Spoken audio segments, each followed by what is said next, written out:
मैं एक ऐसी शख्सियत के पास जाने लगा हूँ, सिर्फ 2 मिनट के लिए मैं उन्हें ज़हमत दूंगा। यकीनन हमारी आइडियल शख्सियत है।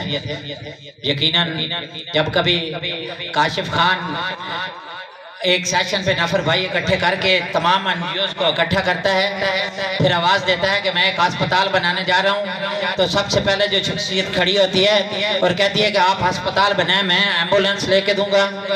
जब कभी फ्लड आता है, कॉल आती है, इमरान भाई अंसर खान कहाँ हो, हम डीजी खान जा रहे हैं लोगों को डोनेशन देने के लिए। और कसम बा खुदा हम कच्चे के उस इलाके तक जा पहुंचे थे जहाँ से चंद गज के फासले पे वो लोग थे, लेकिन हम लोगों को डोनेशन के लिए वहां तक गए। कभी तौसा से आगे गुजर गया तो कभी डीआई खान में चले गए। जब यहाँ हर हफ्ते दस्तरखान लग रहे हैं, शाहरोज भाई हैं, अंसर भाई हैं, घराना खालिद भाई हैं, कभी किसी बस्ती में तो कभी किसी बस्ती में। जब कभी इमरान महदी को अपने मिट्टू भतीजे के लिए डोनेशन की जरूरत पड़ती है तो मैं जफर बाजवा को कॉल करता हूँ। जब कभी अहले इलाका को जहाँ जिस चीज की जरूरत पड़ती है सबसे पहले भाई जफर पहुंचते हैं। जहाँ कुछ ऐसे लोग बैठे हैं जिन्हें इनकी बच्चियों को जहेज की जरूरत पड़ी, एक कॉल की और जफर पे पहुंच गए। सलाम पेश करता हूँ मैं इनके लिए, एक मरतबा फिर सलूट पेश करता हूँ कि आप जैसे लोग जिंदा रहें, आप जैसे लोग सलामत रहें। तो मैं आपकी तालियों की गूंज में कॉल करने जा रहा हूँ। मेरी मुराद चौधरी जफर इकबाल बाजवा साहब तशरीफ लाते हैं और अपना इज़हार ख्याल करेंगे। भरपूर तालियां बजा दे चौधरी जफर इकबाल बाजवा का।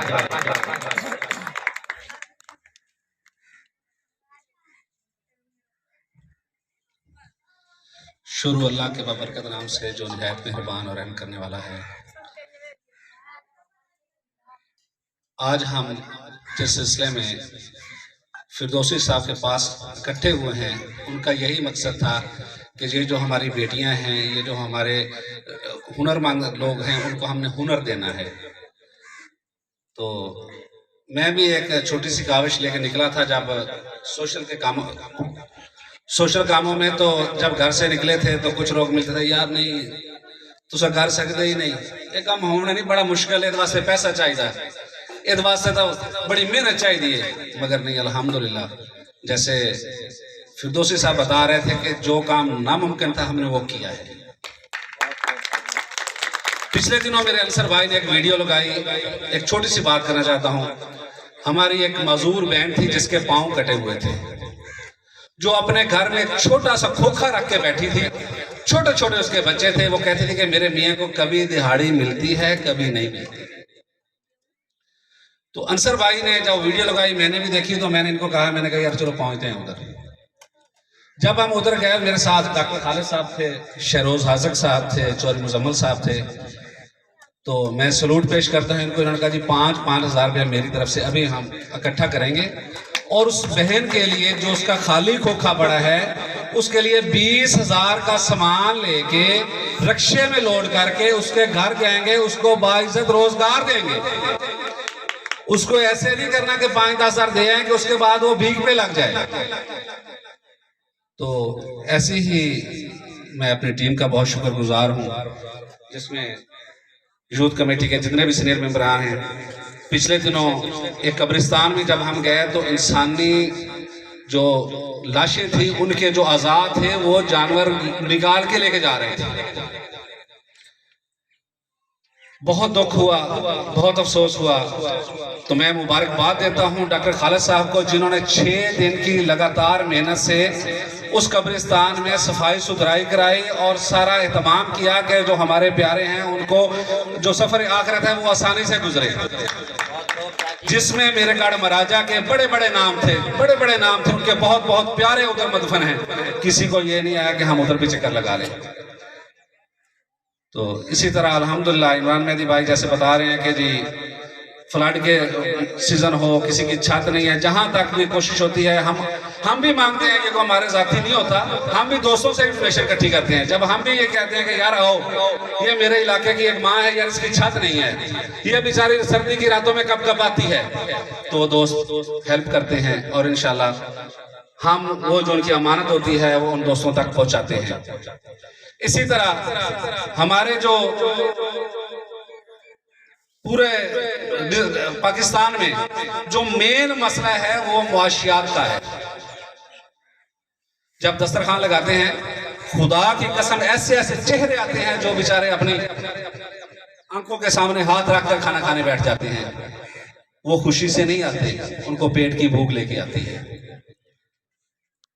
इसी तरह इसी पेट की भूख की वजह से राबिया नामी औरत थी जिसने अपने 2 बच्चों के साथ ट्रेन को टक्कर मार दी थी, वो बेचारी मजबूर थी। इसी तरह मैं एक पढ़ रहा था कि ईदी सेंटर में जब एक माँ अपने बच्चे को छोड़ के जाती है तो उससे लोग सवाल करते हैं कि आपकी ममता इस वक्त आपको ये इजाजत देती है कि आप बच्चे को कूड़े में छोड़ के गए हैं। उसने कहा माँ की ममता तो बजा है, मगर इसकी जो प्यास है, जो इसकी भूख जब बिलकती है तो उसको मैं बर्दाश्त नहीं कर सकती। ये हमारे साथ है थर पारकर में पता नहीं कितने बच्चे जो भूख की वजह से, जो प्यास की वजह से मर जाते हैं। हमारे सियासतदानों को ये तो ख्याल नहीं आता कि यार हम उधर भी कोई चक्कर लगा लें, हम उनका भी कुछ सोचें। तो मैं सलूट पेश करता हूं अपने अजीम छोटे भाई को, असद फिरदौसी साहब को, जो माशाल्लाह इस देहात से स्टार्ट लिया, जो कहते हैं कि मेरा कच्चा घर है और कच्चा मकान है, यहाँ से स्टार्ट लेके माशाल्लाह कहाँ बहावल नगर और कहाँ पे इस्लामाबाद, और वहाँ भी जाकर जब भी ये कॉल करते तो कहते हैं जफर भाई सिलाई मशीनों का बंदोबस्त करो। हमारी बेटियां जो 20 बेटियां हैं वो सीख चुकी हैं, उनको हम और आपने मिलकर सिलाई मशीनें देनी है।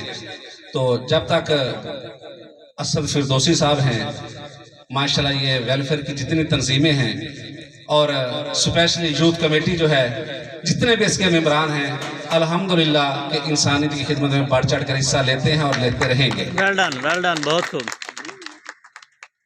तो मैं आखिर में शुक्रिया अदा करता हूँ असद फिरदौसी साहब का, जिन्होंने भीख पे नहीं हुनर दिया है। उनका बहुत अच्छा नारा है कि भीख नहीं हुनर। ये माशाल्लाह अगर हुनर सिखाएं, चाइना के जैसे डॉक्टर साहब एक मिसाल सुना के, जो चाइना वाले हैं उनकी मशहूर कहावत है कि वो मछली नहीं देती, मछली पकड़ना नहीं सिखा, मछली नहीं देते, मछली पकड़ना सिखाते हैं, कुंडी लेके देते हैं कि ये लो भाई ये पकड़ो।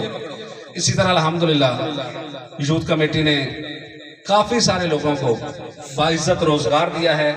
आगे उनकी मर्जी वो खत्म कर जाए या उसको कंटिन्यू करें, मगर अल्लाह पाक का शुक्र है कि कोई दिन ऐसा नहीं होता जिस दिन अल्लाह की ज़ात अपने किसी बंदे की खिदमत हमसे करवा लेती। शुक्रिया बहुत। असर भाई मेरी कोई तैयारी नहीं थी। इमरान भाई मैंने आपसे रिक्वेस्ट भी की थी कि मुझे आपने नहीं बुलाना, मैं इतना स्पीकर अच्छा नहीं हूँ, मुझे इतनी स्पीच करने का इतना अच्छा आइडिया नहीं है, मगर फिर भी आपने अपनी जिद पे कायम रहे हैं, मैं आपका भी शुक्रिया अदा करता हूँ।